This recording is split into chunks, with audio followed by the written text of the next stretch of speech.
October 1947. America was emerging from the greatest war the world had ever known. Millions of soldiers had returned home. But for some, the war didn't end when they came home. One of those veterans was a former Navy officer named L. Ron Hubbard. Hubbard was already known as a successful science fiction and adventure writer.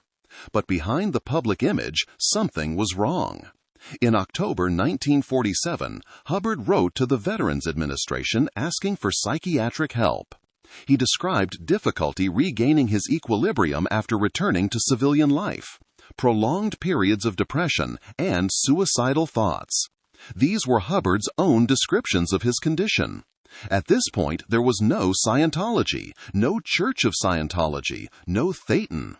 There was simply a troubled veteran trying to understand what had happened to him. Within a few years, that same man would claim to have discovered the mechanism behind human suffering. He called it Dianetics. He argued that painful experiences could remain buried in the mind and continue influencing a person without conscious awareness. He called these hidden recordings engrams. And the system he developed to deal with them would eventually become the foundation of Scientology. But to understand how Hubbard arrived there, we have to go back before the war. Before the war, L. Ron Hubbard was a young and remarkably productive writer. During the 1930s, he established himself in the American pulp fiction market, writing science fiction, adventure, mystery, and Western stories. His work appeared in magazines including Astounding Science Fiction and Unknown. His stories were filled with strange worlds, danger, technology, and the unknown. But the world around Hubbard was changing. Europe was at war. And in 1941, America entered World War II. The pulp writer became a Navy officer. The fictional adventures he had created on paper were replaced by military service and the realities of war. When the war ended, Hubbard returned to civilian life. But something had changed. He settled in California and met occultist and rocket engineer Jack Parsons through a mutual friend and moved into Jack's Pasadena, California home. In 1946, Hubbard and Parsons participated in the so-called Babylon working occult ritual. Hubbard described himself as depressed and struggling to function normally. He was taking medication prescribed by a physician and had been advised to seek psychiatric or psychoanalytic treatment. But his interest in the problem soon went beyond finding treatment for himself. He became fascinated by a larger question: what causes the human mind to break down? Hubbard began studying psychology, psychiatry, memory, and human behavior. He developed his own theory that painful experiences could leave lasting impressions on the mind. He believed these experiences could be recorded during moments of intense pain, fear, or unconsciousness, and later influence behavior without the person understanding why. He called these recordings engrams. Hubbard believed they could be uncovered and their influence eliminated. This became the foundation of Dianetics. In 1950, Hubbard published Dianetics, The Modern Science of Mental Health, and his theory was about to become a movement. Dianetics presented Hubbard's theory of two aspects of the mind. The analytical mind was the rational, problem-solving part. The reactive mind was something very different. Hubbard claimed that it recorded painful experiences and could later cause a person to react without understanding why. Those recordings were the engrams. His proposed solution was auditing. An auditor asked a series of questions designed to help the individual locate and examine troubling experiences. The process eventually became associated with an unusual device, the E-meter. The person being audited held two metal electrodes, one in each hand. The E-meter passed a very small electrical current through the body and measured changes in electrical resistance. The auditor watched the needle while asking questions. The device was not intended to deliver electric shocks. Scientology regarded it as an instrument that helped identify areas of mental or spiritual charge.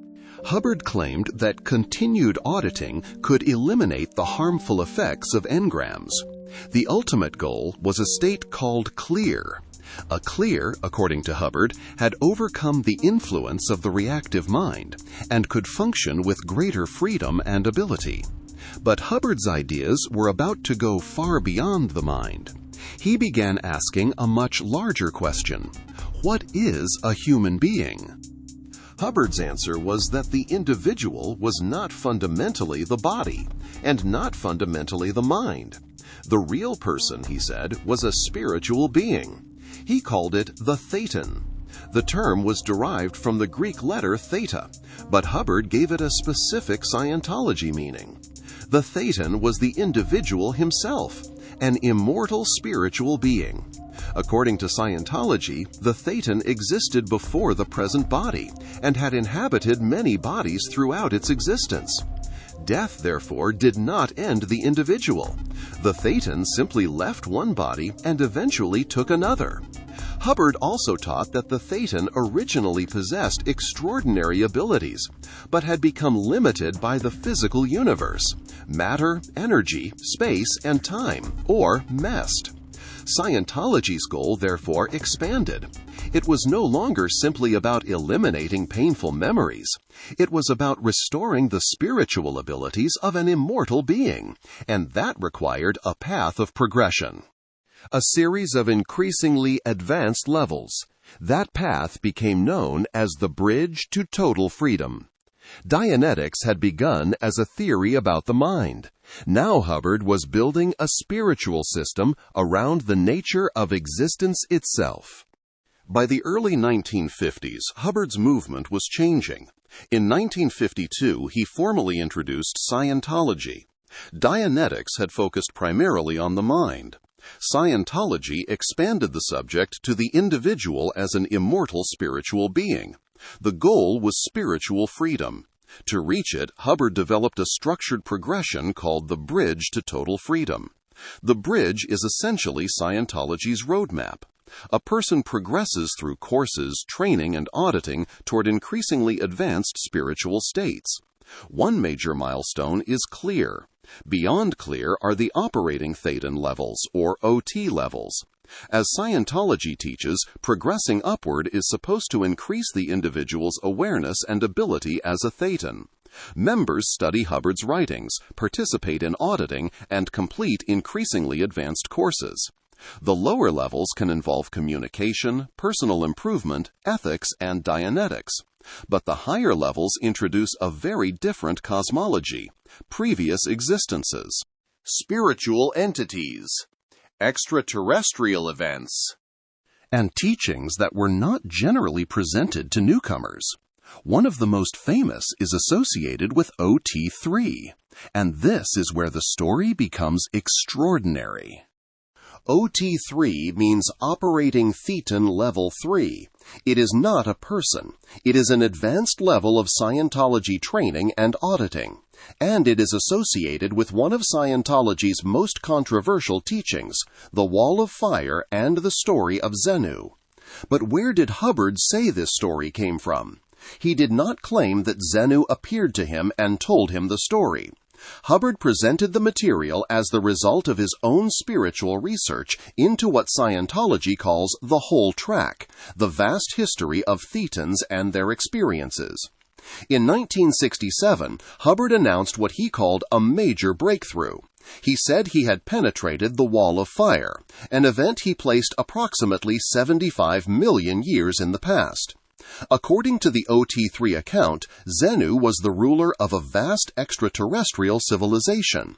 Hubbard claimed that Xenu faced an enormous population problem and responded by transporting huge numbers of beings to Earth, which he called Tejiak. They were taken to volcanoes and, according to the account, killed in a catastrophic attack involving hydrogen bombs.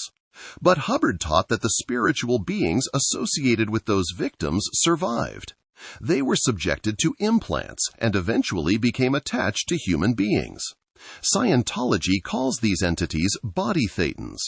According to the advanced teachings, these entities could interfere with a person's spiritual progress. Advanced auditing was intended to identify and deal with them. This dramatically expanded the Scientology worldview. Dianetics had focused on engrams. Scientology introduced the immortal Thetan. OT3 introduced an ancient extraterrestrial history involving Xenu, implants, and body Thetans. And these teachings were not generally given to newcomers. They were associated with advanced levels of the bridge and treated as confidential. There is no independent scientific evidence establishing that Xenu or the events described in OT3 actually occurred. They are part of Hubbard's religious cosmology. But Hubbard presented them as discoveries from his investigation of the distant history of Thetans. And by this point, the movement had evolved far beyond the mental health system Hubbard had originally presented in Dianetics. But Scientology was not only a belief system. It had become an organization, with its own hierarchy, ethics, rules, financial structure, and methods for dealing with dissent.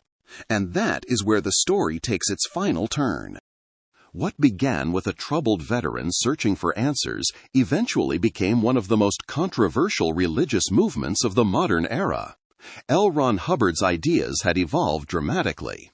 They began with Dianetics and the claim that painful experiences could create engrams within a reactive mind.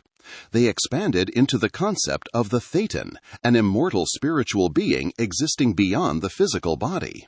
Then came the bridge to total freedom with clear and the operating Thetan levels. And at the higher levels came an elaborate cosmology involving ancient extraterrestrial events, Xenu, and body Thetans. For Scientologists, these teachings represent a path toward greater spiritual awareness, freedom, and ability. The Church describes auditing, training, and the bridge as religious practices designed to help individuals understand themselves and achieve spiritual progress. But Scientology has also generated intense controversy. Former members have described experiences involving strict discipline, financial pressure, broken family relationships, and difficulties leaving the organization. The Church disputes many of these allegations and maintains that participation in Scientology is voluntary and that its practices are religious in nature. The important distinction is that Scientology is not simply one strange belief about an extraterrestrial ruler. It is an entire system. It combines spiritual beliefs, auditing, training, ethics, organizational hierarchy, and a structured path of advancement. And that system grew from the ideas of one man, a man who, before the war, was a prolific pulp fiction writer.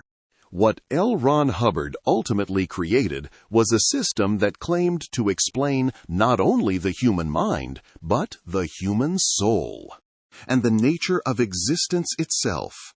And perhaps that is the most remarkable part of the story. The man who began by asking what was wrong with the human mind ended up claiming to know what a human being really was. The search for answers had become a religion.